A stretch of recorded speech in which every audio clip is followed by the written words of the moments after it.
I'm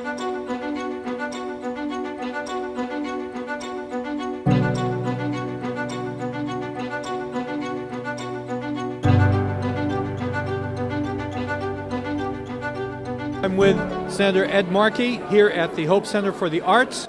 Senator Markey, thank you very much for bringing a $5 million check from the federal government. We appreciate that. This is a very important day. Congressman Neal and I worked hard to bring $5 million so we could have this Hope Center for the Arts right in the middle of downtown Springfield. And you can just see the excitement in the eyes and the voices of young people who are here today, but it will be here now for generations, and it's one of the best things you can do.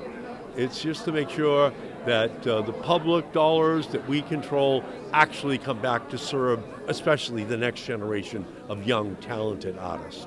Yeah, I'm very excited about this personally. This is a great thing, so thank you very much for your help. So I got to ask you, and I know that everything is fluid, what's going on in Congress about trying to stop this war, trying to rein in the Trump administration? I know that you have been a leader in bringing up issues, but it seems like every day the situation shifts somehow. So what's going on in your mind right now? Trump is conducting an illegal, unconstitutional war. He does not have a plan to end this war. It is creating increasingly a huge mess in the Middle East, and the Iran war must end. And I'm going to continue to work every day to bring an end to this senseless war that is going to create chaos and a conflagration across the Middle East. Just today we were reading more and more about how our NATO allies are being drawn into this. So it is certainly not a localized conflict. It could actually involve not only the Middle East, but Europe. Does this really concern you? This is a conflict which is now spreading to country after country after country. And there is no end in sight. And there is no plan, any more than there was a plan for the evacuation of Americans in the Middle East who are still stranded there. And so this is just absolutely a disastrous policy that is continuing to get worse.